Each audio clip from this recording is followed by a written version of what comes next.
ಕನಕಪುರದಲ್ಲಿ ನಮ್ಮ ದೇಗಲ ಮಠದ ಪರಮ ಪೂಜ್ಯರು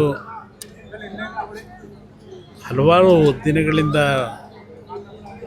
ಸ್ವಲ್ಪ ಆರೋಗ್ಯದ ಸಮಸ್ಯೆಯಲ್ಲಿ ಆಸ್ಪತ್ರೆಗಳೇನಿದ್ದರು ನಿನ್ನೆ ದಿನ ಅವರ ಸಾವಿನ ಸುದ್ದಿಯನ್ನು ಶಿವೈಕ್ಯರಾದಂಥ ಸುದ್ದಿಯನ್ನು ಏನು ಬಂದಂಥ ಹಿನ್ನೆಲೆಯಲ್ಲಿ ಇವತ್ತು ಅವರ ದರ್ಶನವನ್ನು ಪಡೆದು ಈ ಒಂದು ಸಂದರ್ಭದಲ್ಲಿ ನಮ್ಮ ಗೌರವ ಸಲ್ಲಿಸಲಿಕ್ಕೆ ಏನು ಬಂದಿದ್ದೇನೆ. ಪರಮ ಪೂಜ್ಯರು ಈ ಒಂದು ಭಾಗದಲ್ಲಿ ಅತ್ಯಂತ ಜನಪರವಾದಂಥ ಮತ್ತು ಮಕ್ಕಳಿಗೆ ಶಿಕ್ಷಣವನ್ನು ಕೊಡ್ತಕ್ಕಂಥ ವಿಷಯದಲ್ಲಿ ದೇಗಲ ಮಠದಲ್ಲಿ ತುಂಬ ದೊಡ್ಡ ಮಟ್ಟದ ಈ ಭಾಗದ ಬಡತನ ಇರತಕ್ಕಂಥ ಒಂದು ಪ್ರದೇಶ ಇದೆ.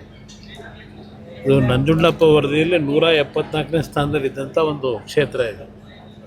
ಇಂಥ ಒಂದು ಬಡತನದಲ್ಲಿದ್ದಂಥ ಕ್ಷೇತ್ರದಲ್ಲಿ ಹಳ್ಳಿಯ ಮಕ್ಕಳಿಗೆ ಉತ್ತಮವಾದಂಥ ಶಿಕ್ಷಣವನ್ನು ಕೊಡ್ತಕ್ಕಂಥದ್ರಲ್ಲಿ ಸರ್ಕಾರಗಳಿಗಿಂತ ಹೆಚ್ಚಿನ ಒಂದು ಅವರ ಕೊಡುಗೆ ಏನಿದೆ ಅದನ್ನು ನಾವ್ಯಾರೂ ಮರೀಲಿಕ್ಕಾಗೋದಿಲ್ಲ.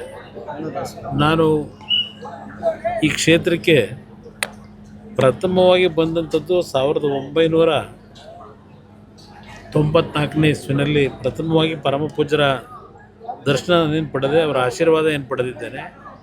ಇಲ್ಲಿ ಪ್ರತಿನಿತ್ಯ ನಡೀತಕ್ಕಂಥ ಇದು ಅನ್ನದಾಸೋಹದ ಕಾರ್ಯಕ್ರಮ, ಅಕ್ಷರ ದಾಸೋಹದ ಕಾರ್ಯಕ್ರಮಗಳನ್ನು ಗಮನಿಸಿದ್ದೆ ನಾನು. ಈ ಒಂದು ಕ್ಷೇತ್ರ ಪರಮ ಪೂಜ್ಯರ ಒಂದು ನೇತೃತ್ವದಲ್ಲಿ ಒಂದು ದೊಡ್ಡ ಕೊಡುಗೆಯನ್ನು ಕೊಟ್ಟಿದ್ದಾರೆ. ಅದು ನಾವು ಮರೀಲಿಕ್ಕೆ ಆಗದೇ ಇರತಕ್ಕಂಥದ್ದು. ಇವತ್ತಿನ ದಿನ ಅವರ ಒಂದು ಶಿವೈಕ್ಯರಾಗಿರ್ತಕ್ಕಂಥದ್ದು ಈ ಭಾಗದಲ್ಲಿ ಸಾವಿರಾರು ಕುಟುಂಬಗಳಿಗೆ ಏನೋ ಒಂದು ಶಿಕ್ಷಣವನ್ನು ಕೊಡ್ತಕ್ಕಂಥದ್ರ ಮುಖಾಂತರ ಇಲ್ಲಿ ದೊಡ್ಡ ಮಟ್ಟದ ಕೊಡುಗೆ ಕೊಟ್ಟಿದ್ದಾರೆ. ಅದು ನಾವು ಇರುವವರೆಗೂ ಅವ್ರನ್ನ ನೆನೆಸ್ಕೊಳ್ತಕ್ಕಂಥದ್ದು ನಮ್ಮೆಲ್ಲರ ಕರ್ತವ್ಯ ಅಂತಕ್ಕಂಥದ್ದು ನನ್ನ ಅಭಿಪ್ರಾಯ.